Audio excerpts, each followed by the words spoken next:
안녕하세요. DJ 로아입니다. 오늘의 사연 시작해 보겠습니다. 안녕하세요, 여러분. 오늘 저는 인생의 크고 작은 우여곡절 속에서 깨닫게 된 제 이야기를 들려드리려 해요. 결혼을 통해 가족이 생기고 서로 의지하며 함께 살아가는 일은 많은 분들의 바람일 텐데요. 저 역시 처음엔 사랑만 있으면 모든 어려움을 이겨낼 수 있을 거라 믿었어요. 사랑하는 마음 하나로 세상의 무게도 견뎌낼 수 있을 거라 생각했죠. 하지만 시간이 흐르며 깨달았습니다. 아무리 큰 사랑이라도 상대가 받아주지 않으면 그 사랑은 결국 짐이 될 수밖에 없다는 걸요. 이야기를 시작하기 전 제 경험을 이렇게 비유하고 싶어요. 외나무 다리는 혼자 건널 수 없다. 그렇죠.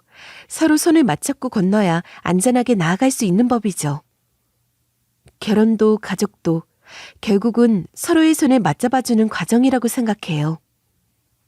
그러나 손을 내밀었을 때 상대가 그 손을 놓아버리면 그 외나무 다리 위에서 혼자 흔들릴 수밖에 없는 것이 현실이더군요. 제 삶의 이야기는 평범해 보일 수 있어요. 사랑하는 사람을 만나 결혼하고 아들과 함께 평범한 행복을 꿈꾸었죠. 하지만 인생은 예상치 못한 변수를 늘 던져주더군요. 교통사고로 남편의 병간호를 하며 3년을 버티던 시간은 저를 조금씩 무너뜨렸습니다. 그동안 많은 것을 잃었고 제 자신조차 돌아볼 여유가 없었어요.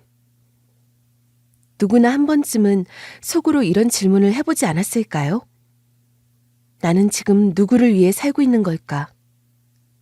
저는 그 질문 앞에서 사랑과 희생이 때로는 한 끗 차이라는 것을 절감했습니다.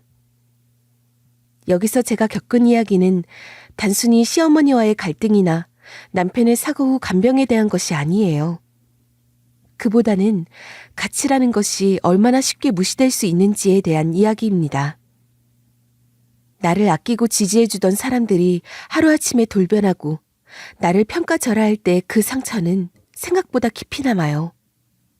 특히 가장 가까운 가족에게 그런 일을 겪으면 더욱이 그렇죠. 여러분도 들어보셨을 격언이 있어요. 지금 가진 것이 소중한 것이다는 말이죠. 평소엔 별것 아닌 말처럼 들리지만 경험해보니 이 말만큼 진리도 없더군요. 아무리 늦게 후회해도 돌아갈 수 없는 순간이 있기 마련이니까요. 상대방이 진심으로 고마움을 느끼고 미안하다고 사과할 때 그 마음을 받아줄 수 있는 시기도 정해져 있다는 걸 저는 뒤늦게 깨달았습니다.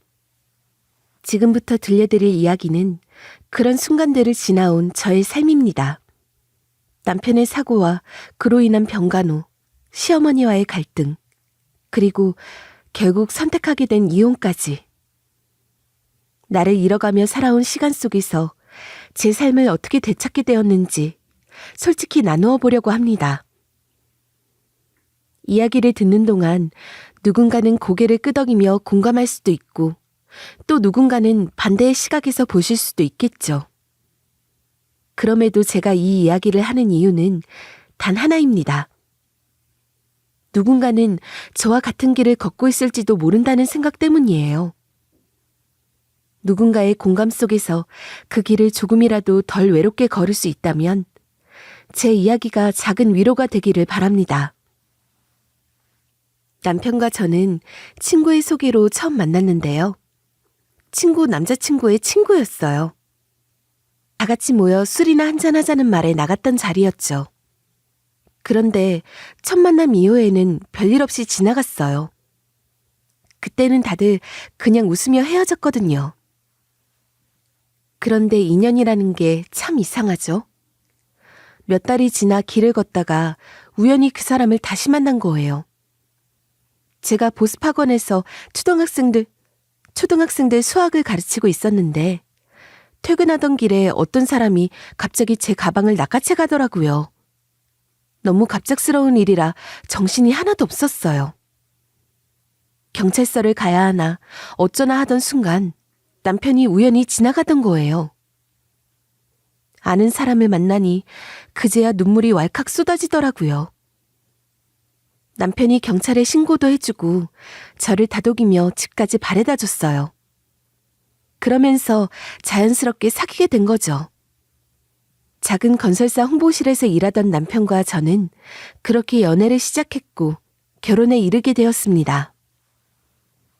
결혼까지 가는 과정에 문제는 없다고 생각했어요.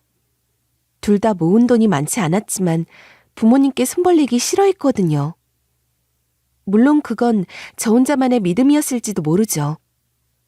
그런데 남편의 말을 듣고 나니 시어머니가 우리의 결혼을 탐탁지 않게 여기신다는 거예요.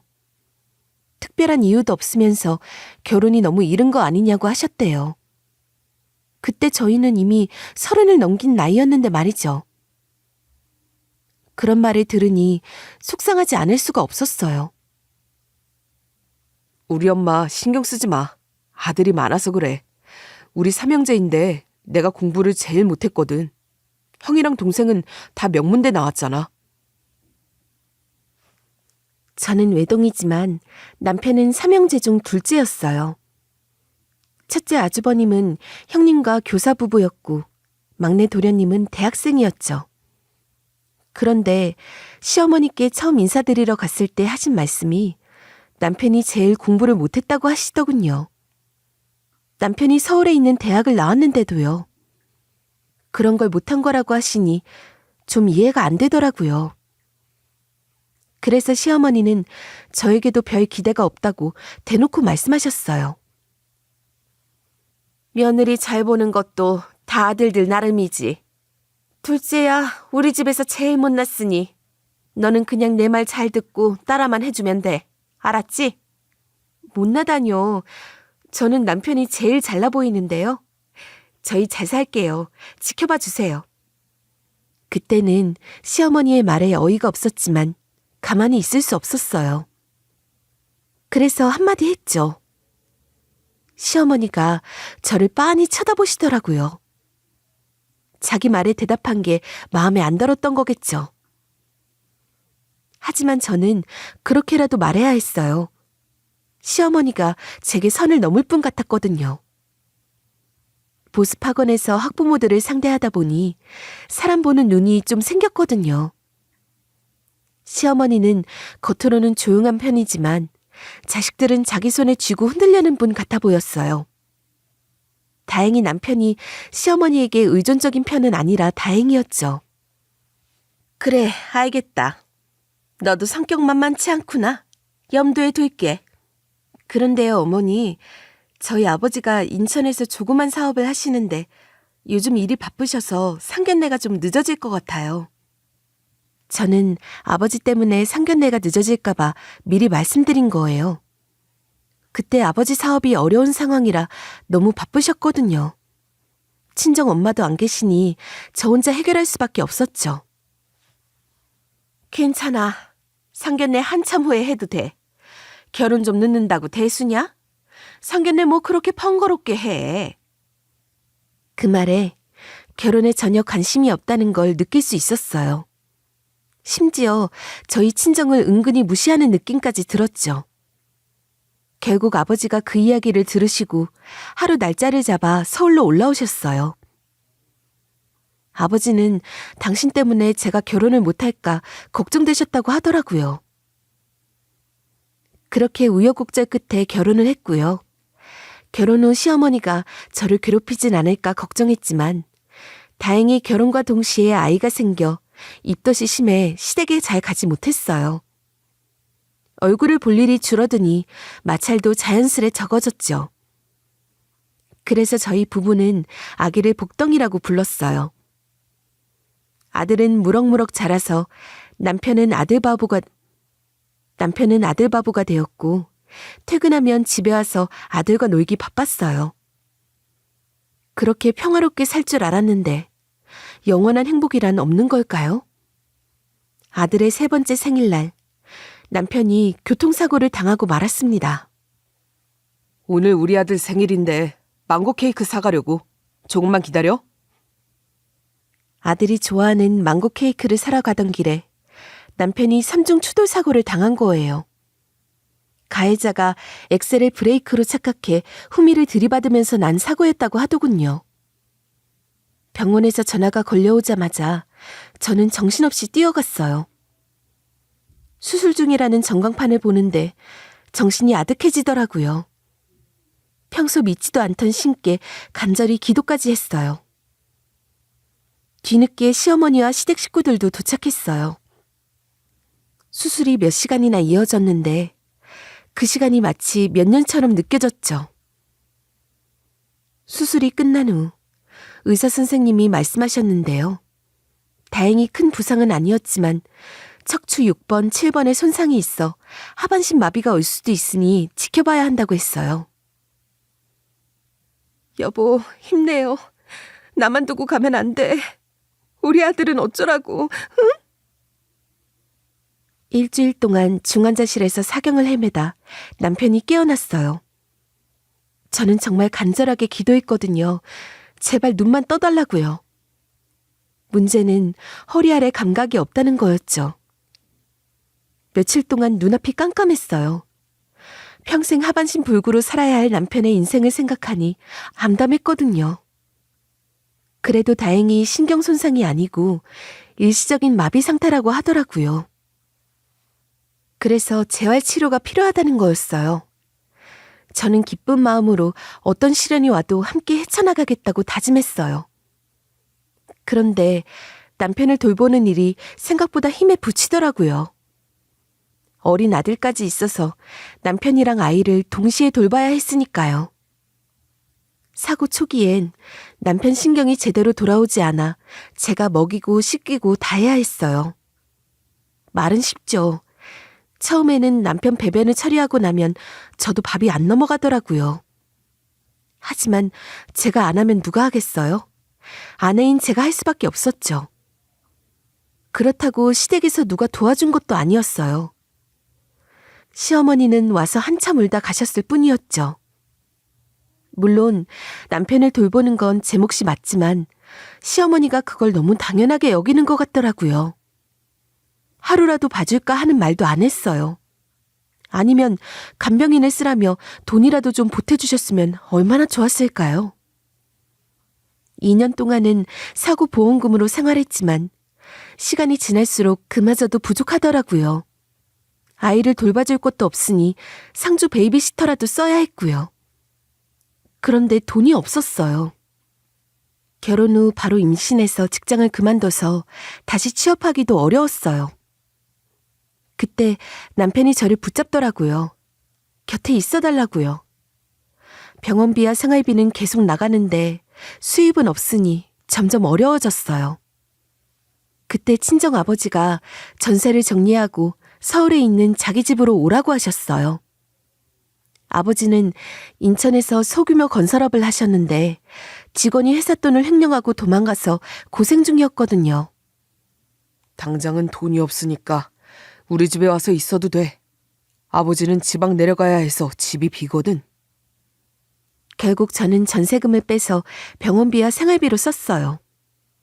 아버지는 가끔 서울에 오셔도 손주를 보느라 제대로 쉬지도 못하셨죠.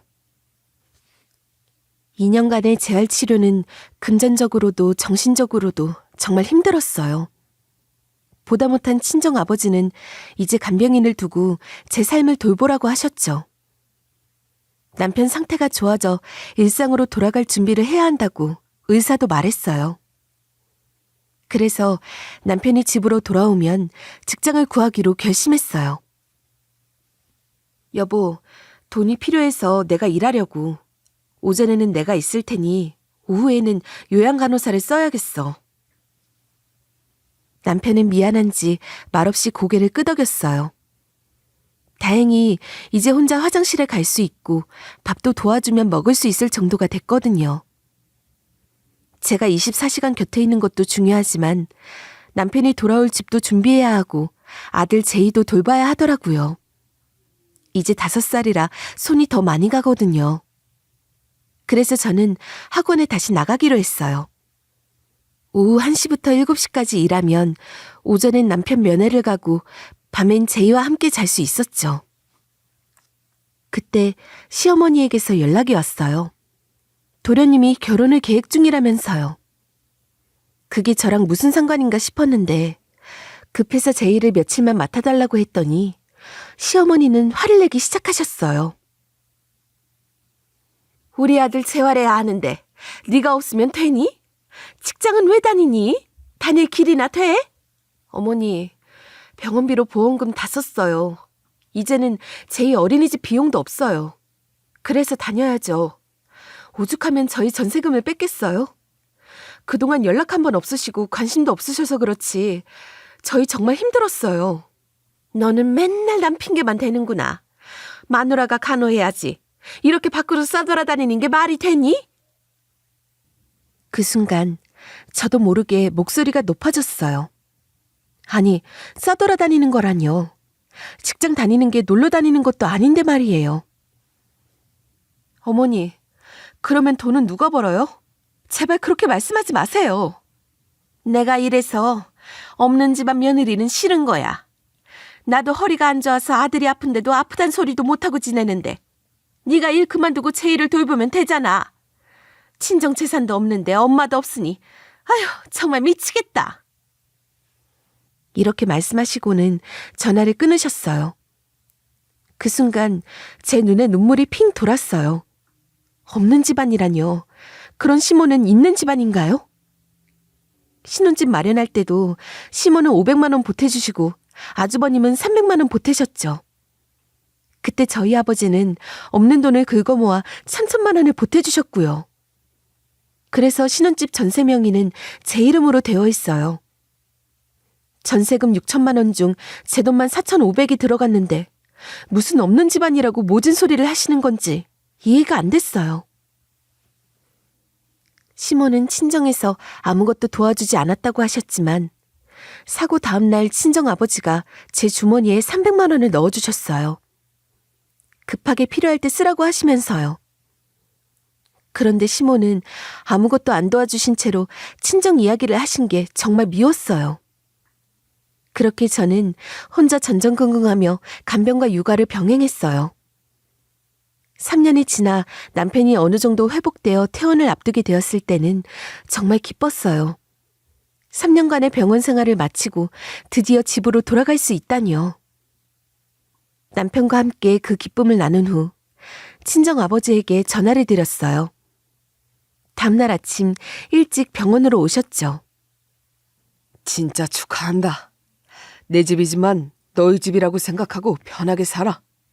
난 당분간 지방에서 일해야 할 것 같아. 마음 푹 놓고 이 집에서 쉬거라. 아버지는 저희를 꼭 안아주시고는 지방으로 가는 길에 제게 영양제라도 사 먹으라며 10만 원을 쥐어주셨어요. 거절했지만 제 얼굴이 수척해졌다며 끝까지 안쓰러워하셨죠. 아빠 일 잘 마무리되면 우리 딸 보약도 지어줄게. 이젠 이 몸도 좀 챙겨라. 3년 병간호 얼마나 힘들었니?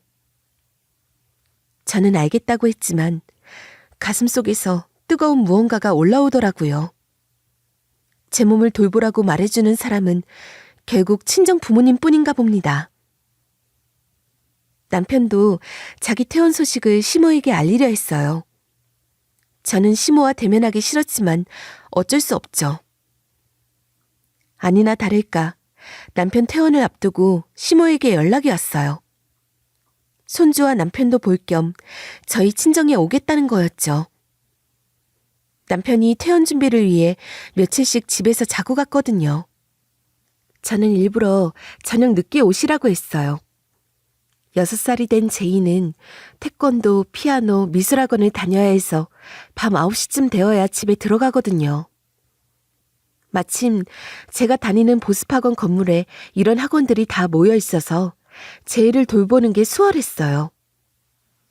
늦은 밤, 제이를 데리고 집으로 돌아가던 중 시모에게서 전화가 왔어요. 저희 친정집에 이미 도착하셨다는 거예요. 남편이 먼저 도착해 문을 열어드린 모양이었어요. 시모는 저희 집을 수색하듯이 돌아보고 다니더니 냉장고에 붙여둔 병원비 고지서를 보곤 모진 소리를 해대기 시작했습니다. 세상에, 너 돈 본다고 큰날 일을 치더니 이 고지서 밀린 것 좀 봐. 친정에서는 진짜 땡전 한 푼도 안 주시는 거냐? 병원비도 지원 안 해주시냐고. 이게 주신 거죠. 집 내주시고 전세 빼서 목돈 만들고 생활비하고 얼마나 더 도움을 주셔야 돼요? 그러는 어머님은요? 도저히 참을 수 없어 저도 한 소리 했습니다. 시모가 한 게 있어야죠. 어머머머, 얘 좀 봐. 내가 설마 아들 생각을 하나도 안 하겠니? 솔직히 이제 태어나고 나서 더 중요하다는 건 몰라? 그러는 너는 병원비 하나도 못 벌면서 무슨 일을 한다고 이래? 제이는 거짓골로 밤늦도록 끌고 다니면서. 저는 시모가 날카롭게 말을 뱉을 때마다 남편을 바라봤는데요. 못 듣는 척하는 건지 아니면 불만이 있는 건지 시모가 이런 말을 해도 남편은 잠자코 듣기만 했어요. 옆에서 뭐라도 한마디 해주면 좋으련만요. 남편이 아무 말도 없으니 시모가 더 신나게 떠들기 시작했습니다. 말을 자꾸 하다 보면 실수가 나오기 마련이잖아요. 선을 넘는 발언을 마구 쏟아내더라고요. 혹시 사고로 사람 구실 못한다고 사위 무시하는 거 아니야? 어머니, 말씀이 지나치신 거 아니에요? 우리 아버지 그런 분 아닙니다. 도대체 왜 이러시는 거예요? 그동안 연락도 없이 계시다가요. 진짜 이러지 마세요. 저 이제 안 참습니다. 지금 이게 뭐 하는 태도야? 수발 오래 하더니 보이는 게 없니? 난 이 시험이다. 정신 차려라. 아무리 그래도 이런 사태면 대부분 친정 쪽에서 뭐라도 대책이 있는데 너희는 뭐니? 내놓은 자식 아니야? 집까지 내어주셨는데 내놓은 자식이라뇨. 그러는 남편은요? 아니 진짜 어머니 왜 그러세요? 우리 아버지가 무슨 무시를 하시냐고요. 이 집도 전세잖아. 무슨 너희 집처럼 그러니? 우리 아들을 무시해도 유분수가 있지. 참는 것이 능사가 아니라는 것을 이번 사태를 통해 알게 되었었는데요. 저는 시모의 마지막 말에 참을 수가 없었습니다. 무시는 어머니가 하셨어요. 지금까지 병원에 몇 번 오셨어요? 아들 취급도 안 하시다가 갑자기 무슨 염치로 그런 소리를 하시는 건지 제가 알다가도 모르겠어요. 예전처럼 저희 그냥 내버려 두세요. 저도 어머니한테 뭐 해달라고 안 할게요. 그러고는 처음 만날 때부터 되바라지게 대들었다며 아주 난리가 나셨어요. 시집 올 때 변변히 해온 것도 없다. 친정은 도대체 뭐하는 집인데 사이가 아파 직장을 잃어도 관심도 없다며 동네 사람 다 들을 정도로 소리를 쳤습니다. 오죽하면 옆집 아줌마가 초인종을 눌러서 무슨 일이냐고 물을 정도였어요. 어머니, 그만하시고 이제 가세요. 더 하시면 경찰 부릅니다. 저는 차갑게 말하고 현관문을 열고 서 있었습니다. 어머니가 들고 오신 손가방까지 내놓고 말이죠. 솔직히 밖으로 끌어내고 싶었지만 허리 아프시다고 하시던데 괜히 저 때문에 다쳤다는 말도 듣기 싫었거든요. 시모는 저를 다신 안 볼 듯이 째려보시며 돌아가셨습니다. 기분 상했지? 그래도 당신이 참아야지, 안 그래? 엄마 말 그렇게 하는 게 하루 이틀이야? 당신 수고했다고 오셨는데 나도 한마디 하려는 거 더 커질까 봐 참은 거야. 당신도 참아. 이번에는 당신도 오버했어. 내가 뭘 잘못했는데. 난 진짜 당신 봐서 참은 거야. 더 이상 이야기하지 말고 얼른 차요. 남편에게 오히려 제가 한 소리 들었습니다. 진짜 아프지만 않으면 남편과 크게 싸울 판이었는데요. 더 이상 아픈 사람에게 모진 말도 하기 싫었어요. 그렇게 한바탕 소동을 끝으로 남편은 퇴원하게 되었습니다. 아직 걸음은 어눌하게 걸어도 일상생활에 큰 지장은 없었어요. 하지만 후유증은 몇 년이 지나도 나타난다고 하니 괜히 겁이 나더라고요. 병원에서 나왔다고 몸이 완벽하게 좋아진 것이 아니라서 집에서 좀 더 머물면서 몸을 관리하기로 했어요. 그래서 저는 학원에 본격적으로 나가게 되었죠. 아무리 아파도 집에 남편이 있으니 마음이 한결 편하긴 했어요. 집에 아빠가 있으니 밝아진 것은 우리 아들이었습니다. 그렇게 시간을 보내고 있는데 시모한테서 연락이 왔습니다. 다신 안 볼 것처럼 하고 가셨는데 최는덕스럽게 저한테 전화하는 거 있죠? 너희들 그동안 수고했다. 만나서 저녁이나 먹자꾸나. 전에 일은 다 잊고 말이다. 시모는 제가 그동안 수발로 지쳐서 신경이 날카로운 것까지 이해해 주신다는 겁니다. 어이가 없었어요. 누가 누굴 이해하나요? 그러니 저도 모든 걸 잊고 다시 잘 지내주면 좋겠다고 하시는데 싫다고 하려다 진짜 남편 얼굴을 봐서 참았습니다. 나이 40도 안 된 남자가 집에서 가만히 있으니 점점 말수도 적어지고 기가 죽어가고 있었거든요. 제가 자꾸 시모와 부딪히면 남편도 의기소침해지니까 제가 넘어가야지 어쩌겠어요. 제이도 할머니가 보고 싶다고 그러고 저만 넘어가면 될 일이었어요.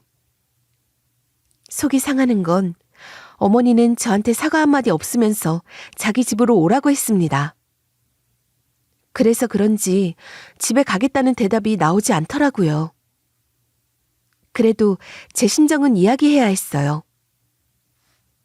어머니, 가긴 할게요. 남편 퇴원해서 축하 파티라는데 안 갈 순 없고요. 하지만 어머니, 하나만 약속해 주세요. 이제 친정 이야기 함부로 하지 마세요.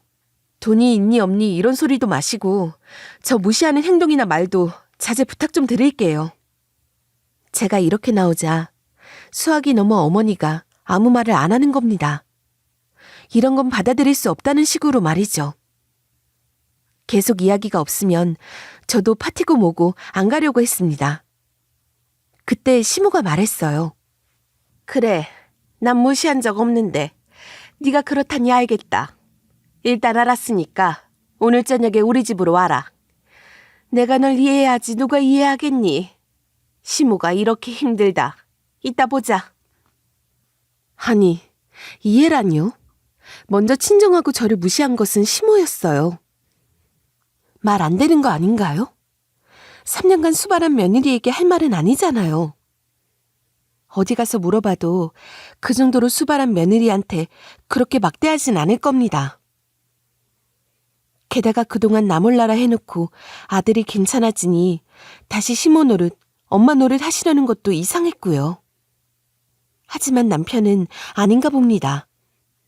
오랜만에 자기 본가에 간다고 들떠 보였어요. 퇴원 후에도 늘 의기소침하고 힘이 없던 남편이라 저는 입을 닫고 말았습니다. 남편마저 이해라는 단어를 썼어요. 엄마가 이렇게 나오는데 저보고 이해하라면서 시댁으로 가자고 했습니다. 어쩌겠어요. 시모를 영원히 안 보고 살 수도 없는데. 저는 억지로 아이를 데리고 남편과 함께 시댁으로 향했어요. 알고 보니 작년에 도련님의 결혼이 파토가 난 모양이더라고요. 이유는 남편도 모른다고 하지만 혹시 시모가 재수없게 말한 탓이 아닌가 싶었어요. 은근히 깔보면서 말하는 태도가 있으니까요. 그런데 이번에 다시 결혼할 상대를 구해왔다고 하더라고요. 이번에는 형도 오고 동생도 결혼할 사람 온다고 하니 당신이 참아. 알겠지? 오히려 저를 단속하는 남편은 발걸음도 가볍게 본가 초인종을 눌렀습니다. 정말이지 이게 시집살이인가 싶더라고요. 속에서 천불이 나도 참고 견뎌야 할까요? 아무튼 집에 도착하니 시댁 식구들이 다 모여 있었습니다. 형님네 아이들부터 도련님의 여자친구까지 말이죠. 표정 관리가 안 돼도 억지로 웃는 척했어요. 형님이고 아주버님이며 도련님까지 그동안 수고했다는 말 한마디 겨우 하더라고요. 병원에 잘 오지도 않고 도와주겠다고 연락도 없었으면서 말이에요. 하지만 남편은 달랐습니다. 오랜만에 가족들을 보니 기운이 나는지 표정이 밝아졌어요. 형제나 가족이라는 것이 그런 게 아니겠어요? 보기 전에는 밉다가도 막상 얼굴을 보면 어제 만난 사람처럼 웃고 떠들고 하잖아요. 형님도 저를 반갑게 맞아주시면서 아들 제이가 많이 컸다고 하더라고요. 다들 편안하게 지낸 얼굴이라 갑자기 제가 속이 상하더라고요. 남편과 저만 세월을 정통으로 맞은 듯한 모습이라 말입니다. 그렇죠. 3년간 병원에 있던 사람이나 3년간 미친 듯이 몸을 혹사한 저나 몰골이 말이 아니더라고요. 하지만 이런 것보다 더 저를 비참하게 만든 건 시모의 태도와 말이었습니다. 집에서 먹으면 번거로우니 근처 호텔 식당으로 예약했다. 내가 사는 거니까 다들 맛있게 먹어라. 둘째도 태어났으니 우리 자주 모이자꾸나. 시모의 말이 떨어지자 시댁 식구들은 하나둘 밖으로 나가더라고요.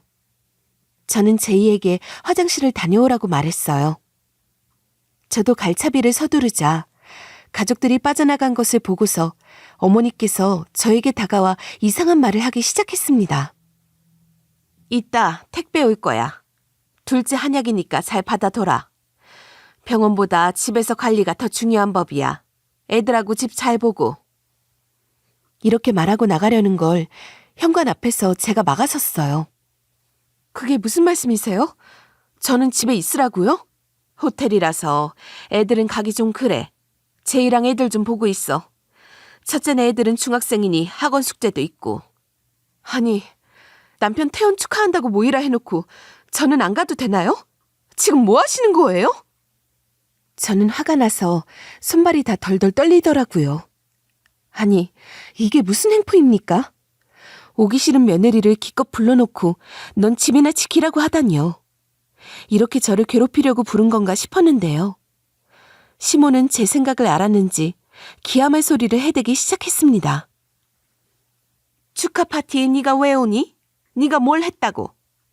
내 아들 혼자 두고 회사 다닌다며 싸돌아다니고 그랬으면서.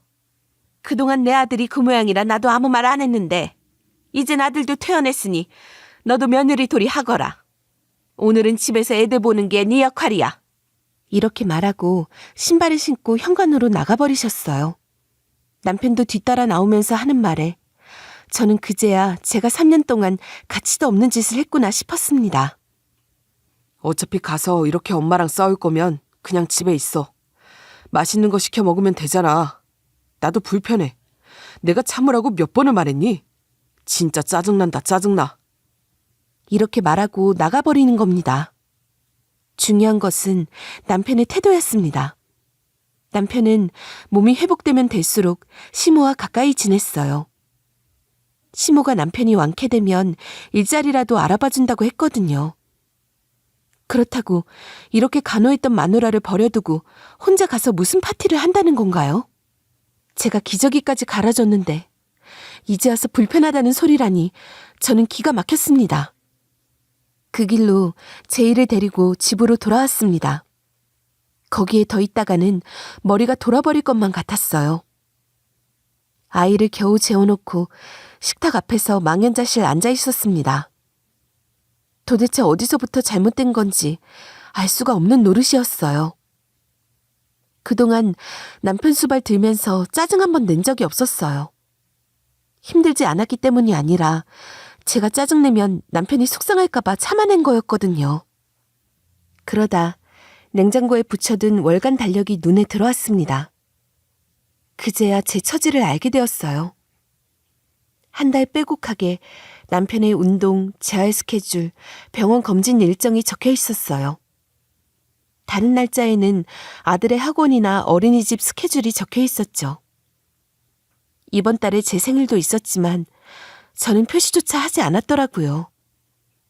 그렇게 3년 넘게 제 삶은 하나도 없이 남편과 아들 위주로 살아온 사람이 저라는 걸 깨달았습니다. 그때 아버지로부터 연락이 왔습니다. 아까 선물을 보냈는데 제가 집에 없어 옆집에 맡겨두고 왔다는 거였어요. 서둘러 가보니 명함 케이스 안에 여러 장의 명함이 있었습니다. 그걸 보고 나니 저는 더 억장이 무너지는 것만 같았어요. 그 순간 저는 결심했습니다. 남편의 짐을 싸기 시작했습니다. 이 남자와는 단 하루도 더 살고 싶지 않았어요. 짐을 다 싸고 짐가방을 끌고 시댁으로 다시 갔습니다. 늦게까지 축제라도 즐기는지 아무도 없었고 중학생 조카들은 이미 잠들어 있더군요. 짐가방을 현관 앞에 아무렇게나 쌓아두고 남편의 재활 스케줄이 적힌 종이를 붙여놓고 나왔습니다. 그리고 시모에게 문자로 사진 한 장을 보냈어요. 바로 아버지께서 주신 명함이었습니다. 남편에게는 이혼하겠다는 문자를 보냈어요. 그 명함과 문자를 본 심오한 남편은 득달같이 전화가 오더군요. 하지만 저는 받지 않았습니다. 그들이 당장 이쪽으로 찾아올까봐 자는 제이를 뒷좌석에 태우고 아버지가 계신 인천으로 출발했습니다. 가는 동안에도 남편과 심호의 전화와 문자는 쉴 새 없이 왔습니다. 어디냐? 당장 이야기하자. 아까는 미안했다. 아주 난리가 났더라고요. 왜 그런지 아십니까? 그동안 저를 무시하던 심호와 남편의 태도가 돌변한 이유는 바로 그 명함 때문이었어요. 잠시 차를 멈추고 아버지와 통화를 했습니다. 내가 그동안 일하느라 말을 못했는데 이제 우리 회사가 정상화되었어. 7년 동안 죽으라고 고생을 했더니 이제 아파트 계약도 마무리됐고 상황이 좋아졌어. 사위랑 너한테 회사 물려주려고 죽을 힘을 썼다. 이제 박서방을 우리 회사 부사장으로 임명하려고 해. 아버지는 그렇게 말씀하시더군요. 옆집에 맡겨둔 명함은 바로 남편의 이름이 박힌 명함이었습니다.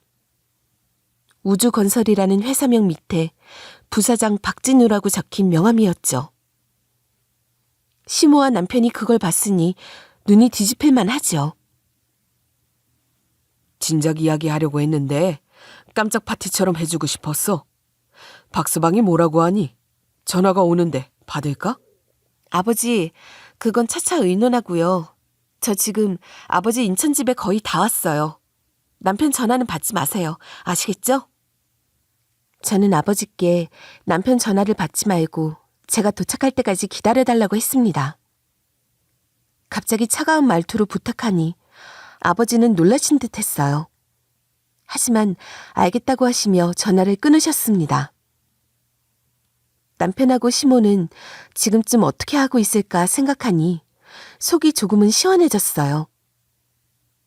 아버지 회사가 오랜 고생 끝에 입찰에 성공해서 작은 규모지만 10동 정도 아파트를 짓기 시작했거든요. 그동안 회사를 어렵게 만들던 횡령한 사람도 잡았고 얼마 돈도 돌려받았기 때문이었죠. 그걸 모르던 시모와 남편이 은근히 저를 무시했겠죠. 예, 어디니? 이거 뭐니? 어? 도대체 뭐야? 아니, 이런 게 있으면 진즉 말하지. 전화 받아. 지금 집으로 간다. 당신은 왜 이래? 이런 일이 있으면 이야기해야지. 저는 그 문자들에 실소가 새어나왔어요. 명함 한 장에 사람들이 이렇게 달라지다니요. 솔직히 아버지 사업 이야기를 미리 했으면 큰일 날 뻔했다는 생각이 들었어요. 사람들의 실체를 파악하기 어려우니까요.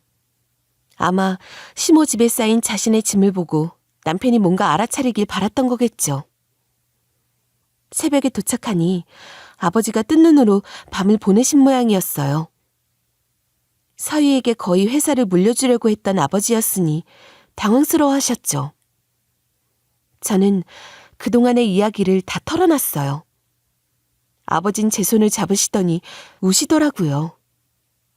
내 사업이 빨리 성공했으면 좋았을 텐데. 미안하구나, 우리 딸. 그동안 고생 많았어. 엄마도 없이 애 낳고 키우고 남편 뒷바라지 하느라고. 아버지 잘못이 어딨어요. 제가 사람을 잘못 본 거죠. 이제 울지 마세요. 제이 좀 봐주세요. 전 변호사 좀 만나보려고요. 저는 그렇게 이혼을 준비했어요. 아버지는 저희가 내려오면 살 집까지 마련해 주셨더라고요. 솔직히 남편이 가져온 돈도 거의 없었기에 가져갈 돈도 없었어요. 아버지가 얻은 전세니까요. 게다가 그동안 병원비를 거의 제가 다 벌어서 댔으니까요. 솔직히 이혼 위자료는 제가 받아야 할 상황이었어요. 이혼 요구를 제가 했으니 전 서류로 가볍게 이혼하길 원했죠. 남편은 저를 찾아 지방까지 내려왔어요. 명함에 적힌 아빠 회사로 찾아왔더라고요. 저는 회사 내 제 사무실로 남편을 불렀어요. 그리고 이혼 서류를 보여주었죠. 잘 왔네. 나 이혼할 거야. 당신이랑 안 살아. 못 살겠어. 자기야, 이러는 거 아니지. 갑자기 이혼이라니. 내가 아픈데? 이혼이 성립되냐? 아프긴. 이제 혼자 차 타고 여기까지 오네. 어머니가 마련해준 직장 다닐 거라며. 그때 되면 양육비도 줘야 돼. 내가 다 잘못했어. 한 번만 봐줘. 응? 내가 미쳤나 봐. 그리고 아버지 회사 그 정도로 정상화되었으면 말해줘야지. 아버지 도울 사람 나밖에 없잖아. 걱정 마. 그 회사 내가 다니기로 했으니까.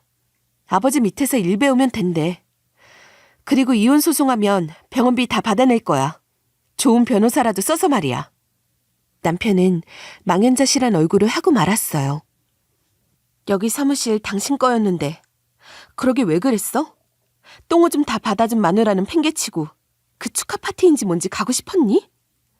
나 수발 든 거 칭찬해달라고는 안 해. 하지만 인정은 해야지. 그 파티 내가 가기 싫다고 해도 억지로 데려가야 되는 거야. 알아? 아니, 엄마랑 자꾸 싸우잖아. 그러니 내가 말렸지. 싸우는 게 아니야. 당신 엄마가 억지 부리는 거지. 그럴수록 당신이 막아줘야지. 안 그래? 그때 사무실로 아버지가 들어오셨어요. 그리고 남편의 멱살을 잡으셨죠. 정말 화가 많이 나셨지만 제가 말렸어요. 혹시 사고 후유증이라도 와서 우리에게 덤탱이라도 씌울까 봐 말이에요. 아버진 겨우 멱살을 내려놓고 남편에게 의자에 앉으라고 했죠. 자네가 건설사 다닌다고 해서 인연이라고 생각했네. 잘 되면 이 회사 자네에게 물려주려고 했는데 굳이 내 딸을 이렇게 취급하다니. 사고가 났어도 나는 자네를 버릴 생각이 없었어. 하지만 이제는 아니네. 다시는 우리 앞에 나타나지 말게. 아버지의 단호한 말에 남편은 가만히 앉아 있었어요. 저는 이혼하기 전에 시모가 저에게 했던 망언들이 녹음된 파일을 들려주었어요. 친정 돈이 있니 없니 제이도 봐주기 싫다는 듯 했던 말 모두를요. 이것도 이혼 사유야. 그리고 병원비 청구할 거야. 보험금에서 쓴 거 빼고 1,500만 원 썼어. 그거 갚아. 아니면 이걸로 소송 준비할 거고 당신 어머니 명예훼손으로도 소송 걸 거야. 지고 이기고의 문제가 아니야. 망신 줄 테니까 알아서 해. 그 후 남편은 순순히 이혼하겠다며 도장도 찍고 1,500만 원도 보내기로 했어요. 그런데 시모는 아닌가 봅니다. 득달같이 인천으로 찾아와 저한테 뭐라고 하는 겁니다. 창피해서 카페 대신 차에 태우고 공터로 갔어요. 너 일부러 그랬지. 그 정도 규모의 재산 가진 친정인데 없는 척하고 말이지. 결혼할 당신 없었고 회사 망하기 직전이었고요. 그래서 말 안 했어요. 그런데 몇 년 전부터 다시 좋아졌대요. 횡령한 사람 잡았고 돈도 돌려받았거든요. 원래 돈 못 받는데 그 사람이 아직 다 안 써서 받았어요. 그럼 그렇다고 해야지. 이렇게 시치미를 떼니? 나 바보 만들어서 좋겠다. 아들이 나 원망하는 게 그렇게 좋아? 그건 모르겠고 재활 스케줄대로 안 하면 다시 나빠져요. 지금 저한테 찾아와서 이러니 저러니 따지지 마시고요. 집 지키는 게 제 역할이라고 하셨으니 저도 한마디 할게요. 가서 아들 간병하세요. 그게 당신 역할이에요. 그리고 저는 시모가 앉은 자리에 문을 열고 나가라고 했어요. 시모는 더 이상 말도 못하고 차에서 내렸죠. 이제 와서 잘잘못 따지러 온 모양입니다. 그러다 돌아서서 한마디 하더라고요. 내가 빌면 없던 일로 해줄래? 빌고 싶으면 진작 비셨어야죠. 그걸 물어보고 빌려고요? 그건 사죄가 아니죠. 빨리 가세요. 저 바빠요. 제이도 데리고 와야 돼요. 저는 시모의 손목을 단단히 잡고 차 밖으로 끌어냈어요. 카페 같은 공개된 장소에서 이런 이야기를 듣고 싶지 않았고 회사로 찾아오는 것도 너무 불편했기 때문에 차에 태운 것뿐이었어요. 다른 사람들이 듣거나 알게 되는 것도 싫었고 불필요한 관심을 끄는 일은 피하고 싶었거든요. 그렇게 몇 차례나 시모가 찾아왔지만 제가 끝까지 만나주지 않으니 결국 오지 않더군요. 그 후로 남편과의 이혼도 자연스럽게 마무리되었습니다. 결혼 초반에는 남편 없이는 도저히 살아갈 수 없을 거라고 생각했었어요. 그러나 시간이 지날수록 작은 행동 하나, 사소한 말 한마디에 마음이 차갑게 식어가는 걸 느꼈습니다. 그러면서 왜 사람들이 있을 때 잘하라고 하는지 알 것 같더라고요. 그 말이 그때처럼 실감 날 때가 없었습니다. 이혼 후 얼마 지나지 않아 남편이 충격을 받아 몸이 나빠졌다는 소식이 들려왔어요. 재활병원에서 알고 지내던 간호사가 알려준 이야기였죠. 남편의 큰형과 동생이 합심해 제게 위자료로 1,500만 원을 보내줬는데 그 돈도 둘이 마련한 거라고 하더군요. 그 이후로는 남편의 본가와도 인연을 끊었다고 들었습니다. 얼마 전 남편의 큰형이 직접 연락해서 이 사실을 전해주었어요. 시모가 계속 돈을 요구하는 바람에 인연을 끊을 수밖에 없었다고 하더군요. 간병인을 쓰려니 돈이 부족해져서 그런 것이라고 설명했죠. 지금 남편은 몇 달 동안의 간병 생활로 머리가 완전히 새하얗게 변해버린 상태라고 해요. 결국 시부의 연금과 현재 살고 있는 집까지 팔아서 남편의 간병을 돕고 있는 상황이라고 합니다. 이제 와서 제 고마움을 느꼈더라면 이런 고생을 덜 했을 텐데. 과거에 저에게 했던 차가운 말의 대가가 너무 혹독하다는 생각이 들었습니다. 저 역시 남편을 간병하며 죽을 뻔한 고비를 넘긴 적이 있었는데 이제 와서야 저의 노고를 알아준다고 해도 이미 너무 늦었다는 생각이 듭니다. 그때는 제가 얼마나 힘들었는지 알아줄 겨를도 없었겠지만 시간이 흐른 지금에서야 그 가치를 깨달았다니 허무할 뿐이에요. 올여름에는 제이와 함께 여행을 다녀왔어요. 그동안 병원과 집만 오가며 지내던 제게 오랜만에 휴식이었죠. 탁 트인 바다를 보니 마음이 한결 가벼워지고 속이 다 시원해지는 기분이 들더군요. 이런 기분을 느끼려면 진작에 떠나볼 걸 하는 아쉬움도 남았습니다. 왜 그렇게 오래 참았는지 돌아보니 이해가 가지 않을 정도였습니다. 이제는 제게 새로운 시작이 필요하다는 생각을 했어요. 저는 더 이상 과거에 얽매이지 않고 제 인생을 제 방식대로 살아보려고 합니다. 앞으로는 좋아하는 일을 찾아보고 오랫동안 하고 싶었던 것들을 하나씩 해볼 생각이에요. 작은 꽃가게를 열어보는 것도 꿈꾸고 있어요. 손수 화분을 가꾸고 매일 아침 꽃향기를 맡으며 하루를 시작하는 삶을 상상하면 저절로 미소가 지어지더라고요. 혹은 그림을 배워보는 것도 고민 중이에요. 취미로 그리기 시작한 그림이 생각보다 재미있더라고요. 이제는 나 자신을 위해 살아갈 시간이라고 믿습니다. 저를 위한 투자와 행복을 찾아가는 게 저의 목표예요. 제이와 함께 앞으로도 자주 여행을 다니고 소소한 일상 속에서 행복을 찾으며 살아가고 싶어요. 힘들었던 날들은 모두 지나갔고 지금은 제 인생의 새로운 장을 열 차례라고 생각해요. 조금 늦은 출발일지라도 이제부터는 제 속도에 맞춰 천천히 가려고 합니다. 시모가 아직 병원에서 고생 중이라는 이야기를 들으면 여러 가지 감정이 교차하긴 하지만 이제 그런 감정에 더 이상 휘둘리고 싶지 않아요.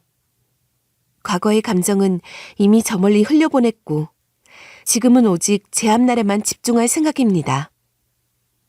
앞으로 다가올 시간들이 더 밝고 희망차길 바라며 살아가고 있어요. 지금까지 제 이야기를 들어주셔서 감사합니다.